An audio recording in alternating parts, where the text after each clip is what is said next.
Assalamualaikum warahmatullahi wabarakatuh. Shalom, salam sejahtera untuk kita semua. Om Swastiastu, Namo Buddhaya, dan salam kebajikan. Kita melihat bahwa budaya yang dimiliki manusia atau dalam sebuah masyarakat amat sangat banyak.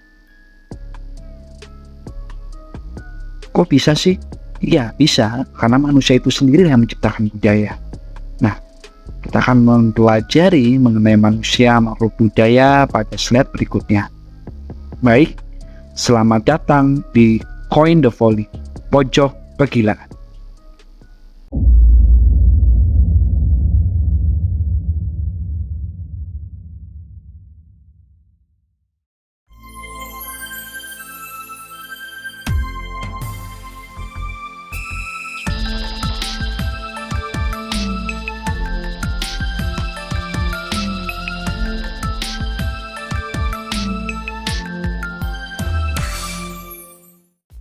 Spesial berbagai macam buku karya Yovie Irfan Vivian.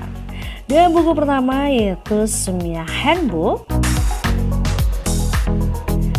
Buku keduanya Hadi dengan judul Teori Musik Barat 1. Di buku ketiganya ada Teori Musik Barat 2. Dan menarik sekali untuk buku keempatnya yaitu dengan judul Tuts Hitam Putih Piano Klasik. And then untuk karya buku kelimanya yaitu Habitus Musical. Dan inilah penampakan karya buku dari Yovie Irfan Vivian. Tunggu apa lagi? Seperti kata pepatah, uang akan habis tapi ilmu tidak pernah habis. So, isi waktu kalian dengan banyak membaca. Bagi yang tadi silahkan pesan di kolom komentar YouTube atau bisa langsung hubungi via Instagram dan Facebook Yovie Oci. Terima kasih. Baik, video kali ini kita akan belajar bersama mengenai manusia makhluk budaya. Sebelum mempelajari lebih lanjut, kita harus tahu budaya itu apa sih? Nah, budaya dari bahasa Sanskerta artinya budaya. Bentuk jamak dari budi. Nah, budi itu budi atau akal. Itu juga definisi lain yang mengatakan bahwa budaya adalah gabungan dari kata budi dan daya. Budi adalah akal atau pikiran yang diwakili oleh unsur rohani manusia. Daya adalah usaha yang diwakili oleh unsur jasmani. Dari dua definisi ini dapat kita tarik kesimpulan bahwa budaya sebagai hasil dari budi dan daya yang berasal dari manusia.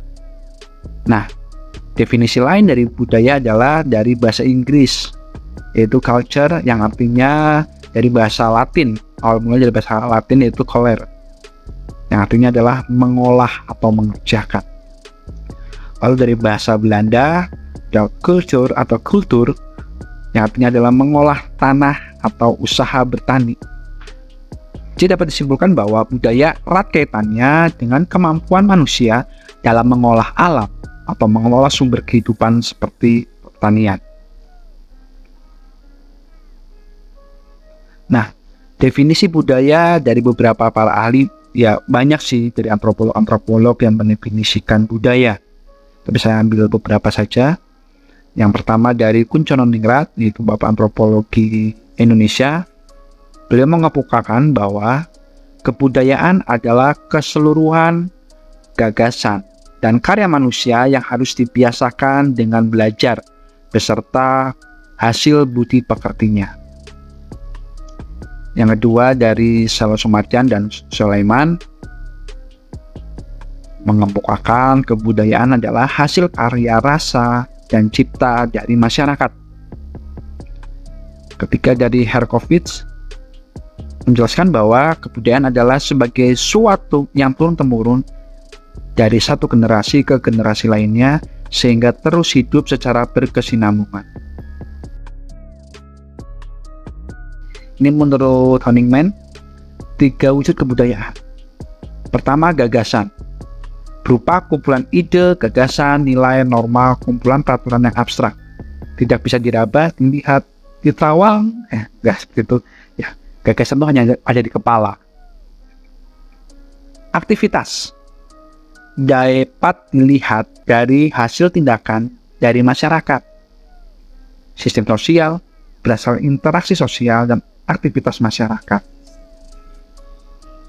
Yang ketiga adalah artefak. Hasil karya berupa benda dapat diraba, dilihat, dan didokumentasikan. Jadi dari 3 wujud kebudayaan ini dapat kita sempit lagi.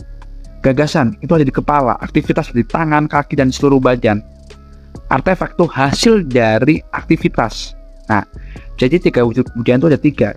Gagasan, ingat, ada yang sebuah ide, peraturan yang abstrak ada di kepala, aktivitas, hasil abstrak yang ada di kepala ini dilakukan menjadi sebuah tindakan.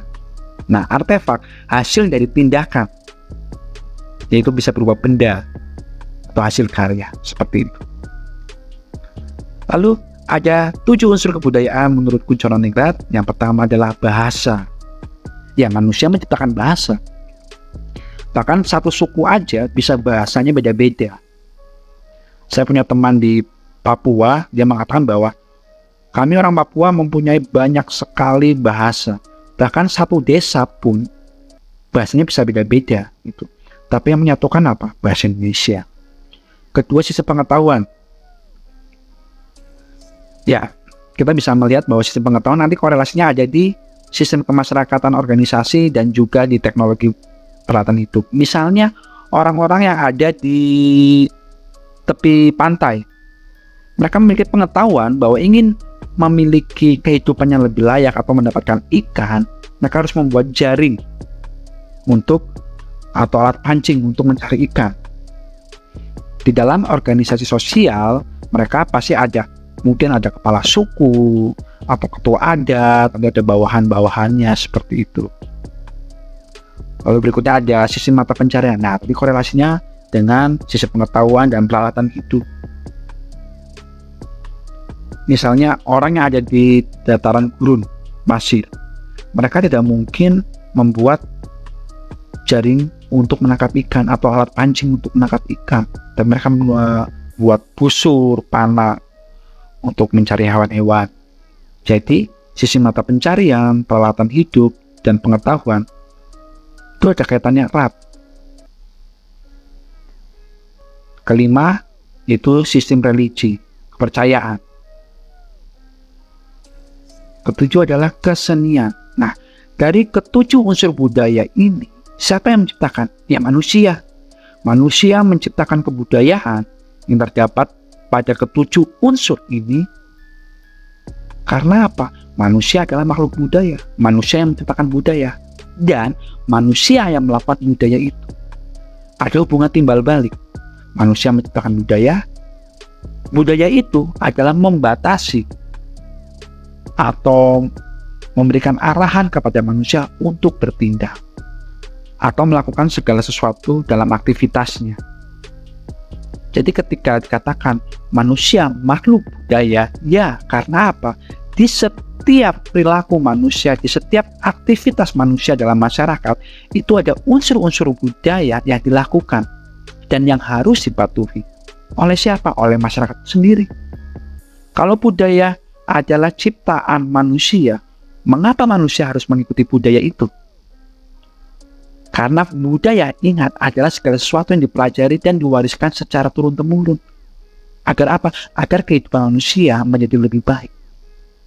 Apakah budaya masa lalu akan bertahan 100% di masa sekarang? Tidak. Budaya mengikuti perkembangan zaman. Misalnya, ada contoh budaya ngayau untuk orang Dayak itu memegal kepala. Itu untuk membuktikan kejantanan mereka, kehebatan mereka, atau kehebatan sebuah suku. Itu bagus zaman dulu. Apakah sekarang masih dipertahankan? Enggak. Nah, inilah perubahan masyarakat. Budaya harus mengikuti perkembangan zaman. Zaman dulu, kalau mahasiswa ingin menghubungi dosen atau ingin meminta tanda tangan, mereka harus menunggu di depan kantor, seperti itu. Sekarang apa? Sekarang ada alat komunikasi, teknologi, itu adalah ada bisa WhatsApp atau telepon. Nah, itulah kaitannya manusia sebagai makhluk budaya. Kita sebagai manusia harus menghidupi budaya yang positif dan mematuhi budaya. Apalagi ketika saya orang Jawa datang ke Kalimantan yang budayanya berbeda, misalnya banyak orang Dayaknya, mau nggak mau saya harus mengikuti budaya orang Dayak. Apakah saya harus mempertahankan 100% suku Jawa saya, budaya Jawa saya? Enggak. Apakah saya harus mengikuti budaya Dayak 100%? Enggak. Tapi kita harus bisa beradaptasi sebagai manusia. Karena apa? Manusia adalah pembentuk budaya dan pelaku budaya. Seperti itu. Baik, terima kasih untuk kalian sudah mendengarkan video ini. Assalamualaikum warahmatullahi wabarakatuh. Shalom, salam sejahtera untuk kita semua. Om Swastiastu, Namo Buddhaya, dan salam kebajikan.